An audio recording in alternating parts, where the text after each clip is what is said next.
স্বাগতম সবাইকে টেকনোসফটের পক্ষ থেকে। আপনারা দেখছেন টেকনো পজের ট্রেনিং ভিডিও। আজকের ভিডিওতে আমরা দেখব পজের HRM সেকশনটা কিভাবে ব্যবহার করতে হয় তার বিস্তারিত ধারণা। চলুন দেখা যাক। আজকে আমরা দেখব HRM অপশনগুলা। সো HRMটা মেইনলি হিউম্যান রিসোর্স ম্যানেজমেন্টটা। যদি আপনার বিজনেসের আপনার শপের কোনো কর্মচারী থাকে, সেই কর্মচারীদের যাবতীয় সকল বিস্তারিত।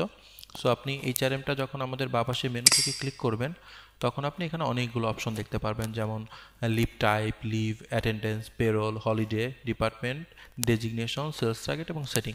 এটা হচ্ছে আপনি আপনার দোকানের কর্মচারী আপনার কেমন ধরনের আপনার কাছ থেকে ছুটি নিচ্ছে এবং ছুটির টাইপটা কি, আপনি এখানে ছুটির টাইপটা অ্যাড করে রাখতে পারবেন।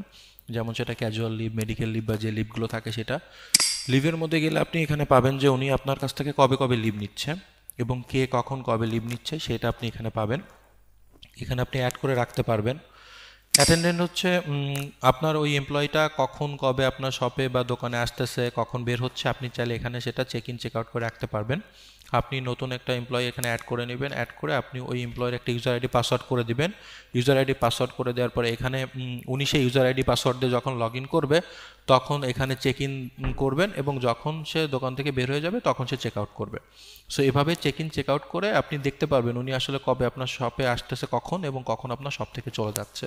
সো এটা আপনি চেক আউট চেক ইন করতে পারবেন। পেরোলটা মেইনলি হচ্ছে আপনার উনি কোন জিনিসপত্রগুলো আসলে আপনাকে পেমেন্ট করতেছে, টাকাগুলো আপনি ওনার কাছ থেকে কবে কোন টাকা নিচ্ছেন এবং আপনি ওনাকে কবে কোন টাকা দিচ্ছেন, সেই সকল জিনিসপত্রগুলো হচ্ছে আপনি এখানে অ্যাড করে রাখতে পারবেন।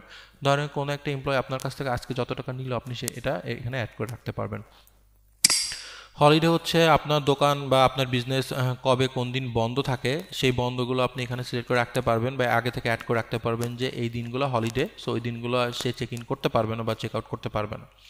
ডিপার্টমেন্ট হচ্ছে আপনার বিজনেসের জন্য যে ডিপার্টমেন্টগুলো থাকে আপনি এখানে সেই ডিপার্টমেন্টগুলো অ্যাড করে রাখতে পারবেন এবং সেই ডিপার্টমেন্টের এগেনস্টে আপনি এমপ্লয়িগুলোর ডেজিগনেশনে অ্যাড করতে পারবেন। যেমন এরপরে যদি আমরা ডেজিগনেশনে যাই তাহলে আসলে কোন কোন এমপ্লয়ের কোন কোন ডেজিগনেশন সেটা আপনি এখানে অ্যাড করে রাখতে পারবেন।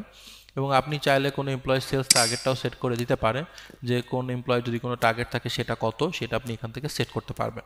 যেমন আপনি যদি প্রথমেই এমপ্লয়িটা সেট করেন তাহলে এখানে সেট টার্গেট পাবেন যে আপনি কোন টার্গেটটা সেট করবেন ওনার জন্য।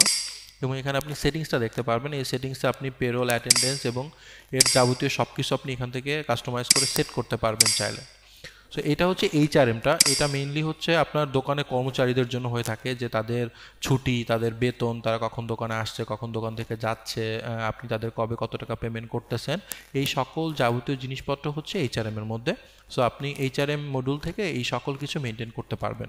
আশা করি বুঝতে পেরেছেন। আজকের মতো এ পর্যন্তই, ভালো থাকবেন। সবাই দেখলেন কিভাবে খুব সহজে আমরা এই চ্যাপ্টারটির ব্যবহার শিখে গেলাম। একইভাবে প্রত্যেকটি চ্যাপ্টারেরই আলোচনা রয়েছে। আমাদের প্লেলিস্টে প্রত্যেকটা চ্যাপ্টারের ট্রেনিং পেয়ে যাচ্ছেন সম্পূর্ণ ফ্রিতে। এবং আরও যদি জানতে চান আমাদের ম্যানুয়ালটি ভিজিট করতে পারেন, যার লিঙ্ক ডেসক্রিপশনে রয়েছে। ধন্যবাদ।